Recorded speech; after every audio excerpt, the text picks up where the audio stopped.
नमस्कार साथियों, स्वागत करता हूं आपका अपने परिवार सुमित अवध एकेडमी पर। साथी, यह सुपर टेट की पहली क्लास है। इस क्लास के माध्यम से आपको बताना चाहता हूं शिक्षक भर्ती 2026 में किस तरह के क्वेश्चन पूछे जाएंगे। ये क्वेश्चन PYQ पर आधारित है और इसमें कुछ क्वेश्चन हमने नए भी लिए हैं ताकि आपको पता लगे कि शिक्षक भर्ती 2026 में किस तरह के क्वेश्चन आएंगे।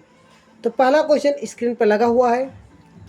ऐसे क्वेश्चन इस टॉपिक से पूछा गया था, ऑपरेशन ब्लैक बोर्ड योजना किस राष्ट्रीय शिक्षा नीति के अंतर्गत शुरू हुई। तो आपको ऑप्शन दिया गया है राष्ट्रीय शिक्षा नीति 1986, पहला ऑप्शन है राष्ट्रीय शिक्षा नीति 1968, दूसरा ऑप्शन है राष्ट्रीय शिक्षा नीति 1986, तीसरा ऑप्शन है राष्ट्रीय शिक्षा नीति 2020, चौथा ऑप्शन है कोठारी आयोग।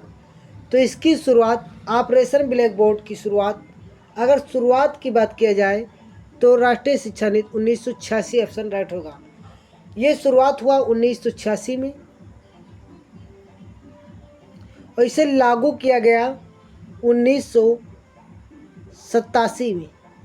अगर शुरुआत पूछेगा तो 1986 में, लागू हुआ 1987 में और इसको बढ़ावा मिला 1992 में। अगर बात की जाए बढ़ावे के लिए तो इसको बढ़ावा मिला 1992 में। तो यहाँ पर शुरुआत की पूछा कि शुरू कब हुआ तो 1986 में, लागू कब हुआ 1987 में और बढ़ावा कब मिला 1992 में। तो यहाँ पे 92 लिखा है, 1992 में। तो इसका सेकंड ऑप्शन राइट हो जाएगा। नेक्स्ट,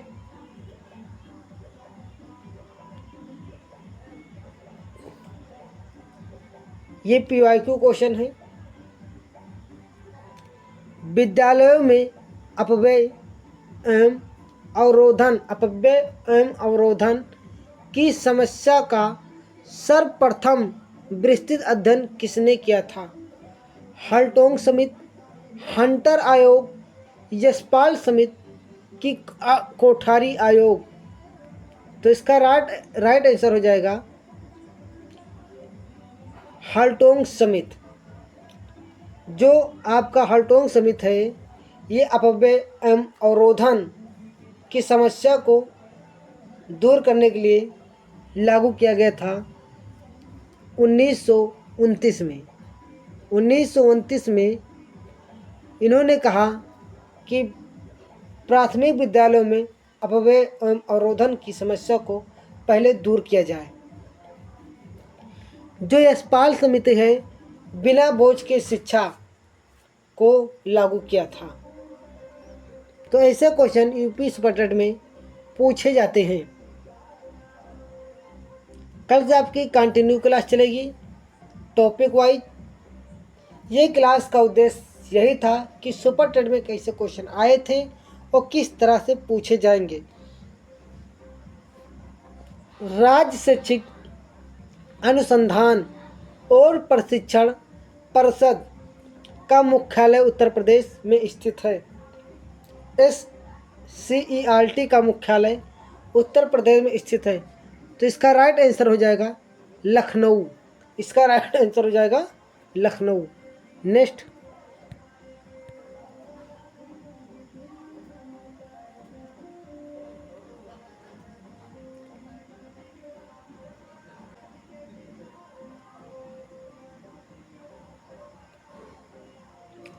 विद्यालयों में लॉन्ग बुक का मुख्य रूप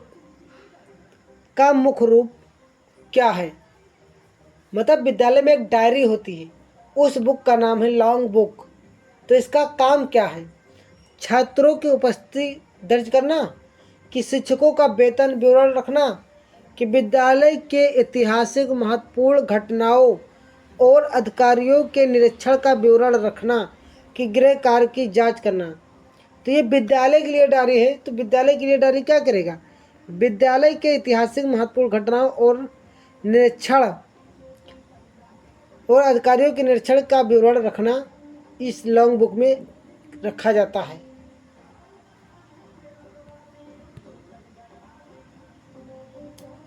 आपको लास्ट में हम एक टिप्स बताएंगे जो कि सुपर टेट के लिए बहुत उपयोगी होगा। मापन मेजरमेंट मुख्य रूप से किस बात पर ध्यान केंद्रित करता है? किस बात पर ध्यान केंद्रित करता है?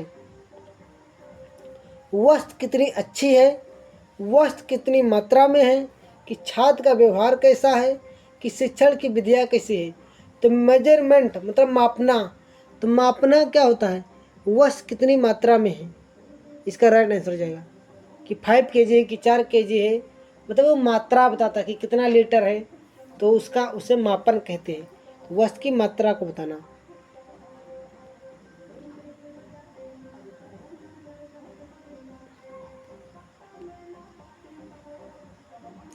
एक शिक्षक एक अच्छे परीक्षण की वह विशेषता जिसके तहत यदि परीक्षा को बार बार भी जांचा जाए तो फलितांक समान रहते हैं कहलाती है।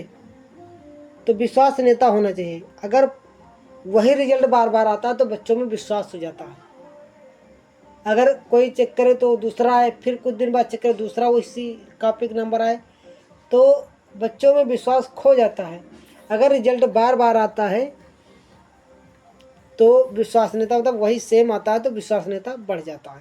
फलितांक मतलब समान रहते हैं ना, तो विश्वसनीयता हो जाएगा। एलेक्सिया का संबंध किससे है? ये क्वेश्चन बहुत लोगों ने गड़बड़ कर दिया। तो आपने एक डिसलेक्सिया पढ़ा होगा, तो डिसलेक्सिया को ही एलेक्सिया कहते हैं। तो डिसलेक्सिया मतलब क्या होता है? पढ़ने का विकार था, पढ़ने का। तो भाई जिसमें पढ़ने का विकार वाला होगा वही राइट आंसर हो जाएगा। तो लिखा लिखने की अक्षमता, तो राइट आंसर नहीं होगा क्योंकि यहाँ लिखने के तो डिस्ग्राफिया का एग्जाम्पल है। मस्तिष्क में चोट, यहाँ पर चोट होगा, चोट के कारण पढ़ने की अक्षमता। तो भाई पढ़ने की, हाँ एलेक्सिया और डिसलेक्सिया दोनों एक ही है।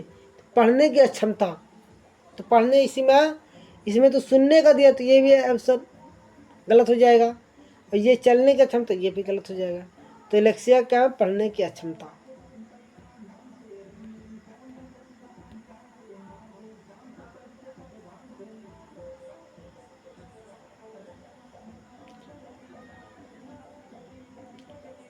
पूर्व ज्ञान पर आधारित कौन सा शिक्षण कौशल होता है जिसका उपयोग पाठ शुरू करते समय किया जाता है? तो अगर जब आप कोई चीज़ स्टार्ट करते हो, पाठ जिससे शुरू किया, तो आप क्या करोगे?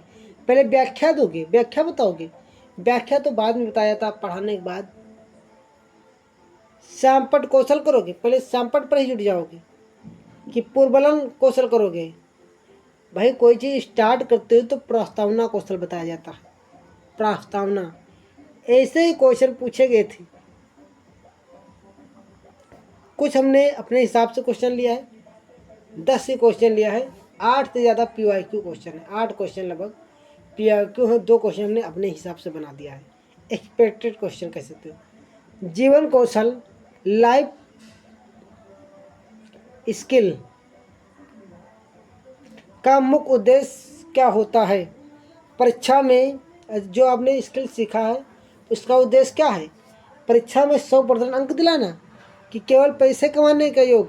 तो ये भी गलत है। परीक्षा में अंक लिए आपने कौशल नहीं सीखा।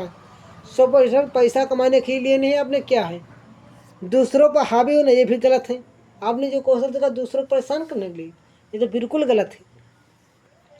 तो जीवन की दैनिक चुनौतियों और मांगों का सामना करने के लिए अनुकूलन, सकारात्मक व्यवहार विकसित करने के लिए, यही ऑप्शन थर्ड वाला आपका राइट हो जाएगा।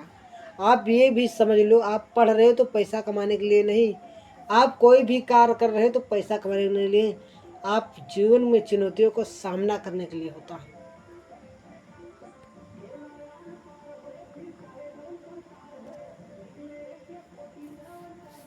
मूल्यांकन एक ऐसी निरंतर चलने वाली प्रक्रिया है जो शिक्षा की संपूर्ण प्रणाली का एक अभिन्न अंग है। और शैक्षिक उद्देश्यों की निकटता से जुड़ी है। यह किसने कहा? बहुत इंपॉर्टेंट परिभाषा है। तो इसका राइट आंसर हो जाएगा कोठारी आयोग। तो कल से हम कंटिन्यू क्लास करेंगे।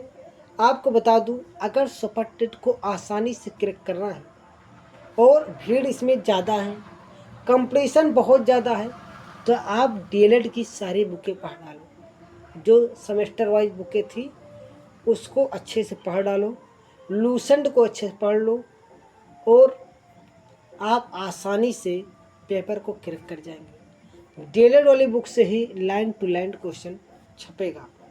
69,000 शिक्षक भर्ती में वैसे से छपा था, तो हमने उसी बुक से क्वेश्चन को लिया है 2 और 8 क्वेश्चन इसमें PYQ हैं। धन्यवाद। अगर वीडियो अच्छा लगा हो तो कमेंट जरूर करें। नेक्स्ट पार्ट कल टॉपिक वाइज से स्टार्ट हो जाएगा।